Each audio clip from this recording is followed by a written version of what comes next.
Serbs vote in triple election set to keep populists in power. Voters in Serbia are casting ballots in a triple election likely to keep in power a populist government that has refused to impose sanctions on Russia over the war in Ukraine. Belgrade, Serbia. Long lines formed in front of polling stations in Serbia on Sunday as voters cast ballots in a triple election that was projected to keep in power a populist government which has refused to impose sanctions on Russia over the war in Ukraine.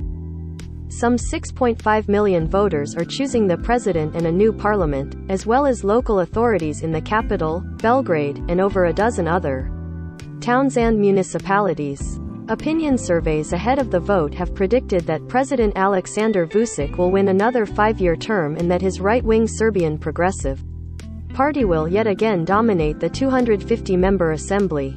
But opposition groups stand a chance of winning in Belgrade, analysts say. This would deal a serious blow to the populists' decade-old unchallenged rule in. Opposition groups said Sunday multiple irregularities were spotted during the vote and that the ruling party was ready to use violence to prevent an opposition victory. An opposition leader was attacked outside Vučić's party offices in a Belgrade suburb, suffering facial injuries. Vučić, a former ultranationalist who has boasted of close ties with Russian President Vladimir Putin, has sought to portray himself as a guarantor of stability amid the turmoil raging in Europe. Speaking after voting in Belgrade, Vučić said he expected Serbia to continue on the path of stability, tranquility and peace.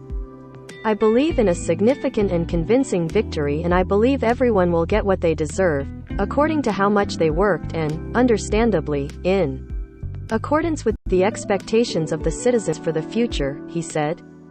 In a country that went through a series of wars in the 1990s and a NATO bombing in 1999, fears of a conflict spilling over have played into Vučić's hands.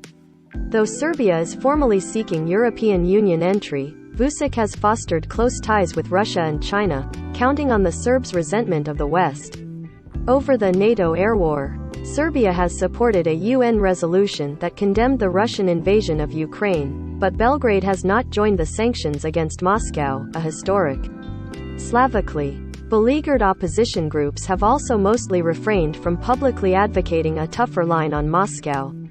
Russia has supported Serbia's claim on Kosovo, a former province that declared Western-backed independence in 2008.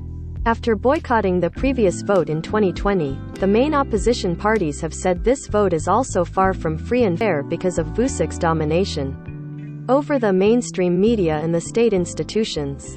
Vučić's main opponent in the presidential election comes from a centrist conservative coalition, United for Victory of Serbia, which comprises the main opposition parties.